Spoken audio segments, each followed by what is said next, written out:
le manque d'eau potable en Afrique subsaharienne. Entre corruption, incompétence et absence de vision. L'accès à l'eau potable demeure un défi majeur en Afrique subsaharienne, une région où des millions de personnes souffrent encore d'un approvisionnement irrégulier, voire inexistant.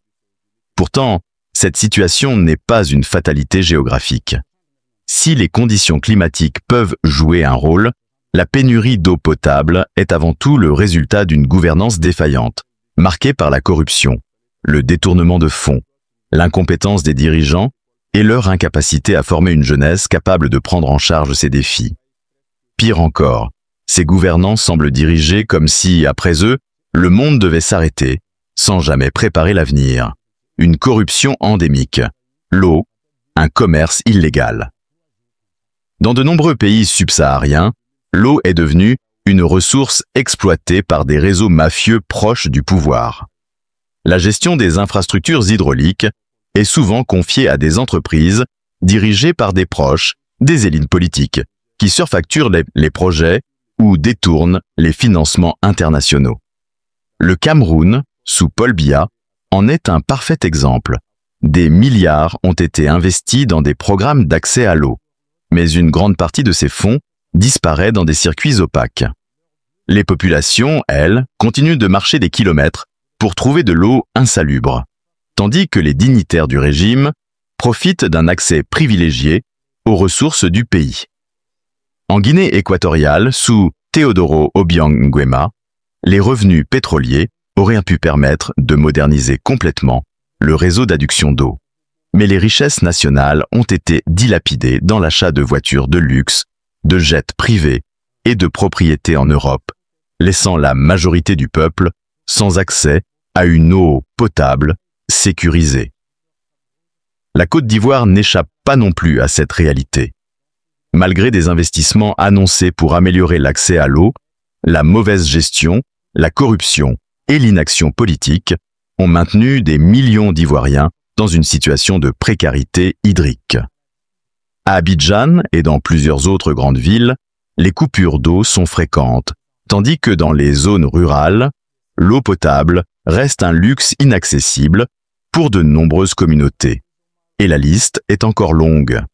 Du Gabon au Tchad, en passant par la République démocratique du Congo et le Niger, les détournements et la mauvaise gestion des ressources hydrauliques privent des millions d'Africains de leur droit fondamental à l'eau potable. Pendant ce temps, les élites continuent d'accaparer les richesses du continent, sacrifiant la santé, le développement et le bien-être des populations sur l'autel de la cupidité.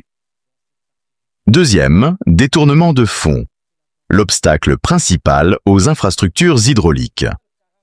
L'un des problèmes majeurs freinant l'accès à l'eau potable en Afrique subsaharienne est le détournement massif des fonds alloués à ce secteur. Les gouvernements reçoivent chaque année des financements de la part d'organisations internationales et de pays partenaires, mais ces fonds sont rarement utilisés pour améliorer les infrastructures. Prenons l'exemple du Tchad, où des millions de dollars ont été injectés dans des projets hydrauliques sous l'ère Idriss Déby. Résultat, peu d'améliorations concrètes sur le terrain. L'argent s'est volatilisé entre des marchés fictifs et des comptes bancaires offshore appartenant à des proches du pouvoir. Cette réalité s'étend à toute la région. Au lieu de construire des puits, des stations de traitement et des barrages adaptés aux besoins des populations, les fonds publics sont dilapidés dans des dépenses inutiles, tandis que les citoyens doivent se contenter de solutions précaires et dangereuses. Troisième, une incapacité à former la jeunesse, un système sans avenir. Un autre facteur aggravant est l'incapacité des dirigeants africains à investir dans la formation d'experts nationaux dans le domaine de l'hydraulique.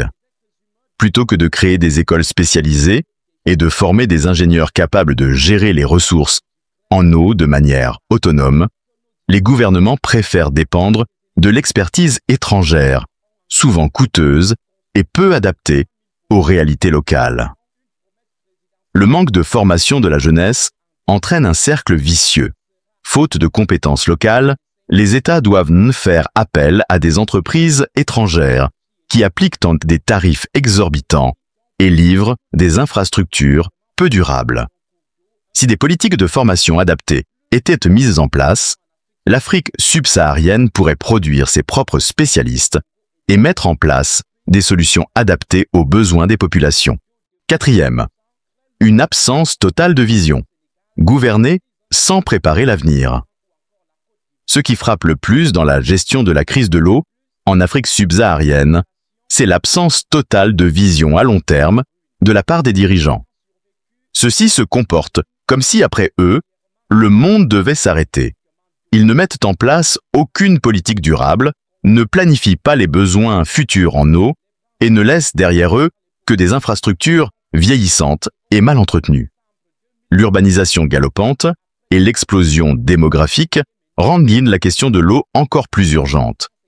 Pourtant, au lieu d'anticiper ces défis, les gouvernements adoptent une gestion de crise inefficace, réagissant aux pénuries par des mesures temporaires, au lieu de réformer en profondeur le secteur de l'eau. L'exemple du Nigeria est révélateur. Malgré son potentiel économique, le pays peine à fournir de l'eau potable à une grande partie de sa population.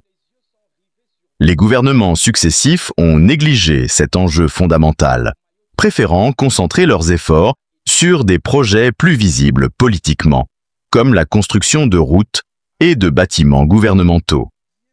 Mais comment expliquer que dans un pays comme le Cameroun, après 43 ans de règne, Paul Biya n'ait pas pu garantir un accès à l'eau potable, ne serait-ce que dans les 2 plus grandes villes du pays?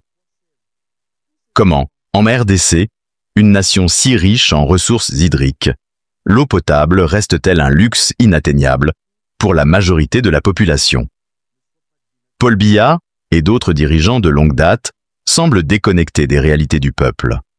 Ils gouvernent depuis leur résidence luxueuse, où l'eau potable coule à flot, bien loin des préoccupations quotidiennes de leurs citoyens. Cette insensibilité est aggravée par leur âge avancé et leur longévité au pouvoir, qui les enferme dans une bulle d'irresponsabilité. Dans des pays où la démocratie est bafouée et où l'opposition est muselée, il n'y a aucune incitation à répondre aux besoins essentiels du peuple.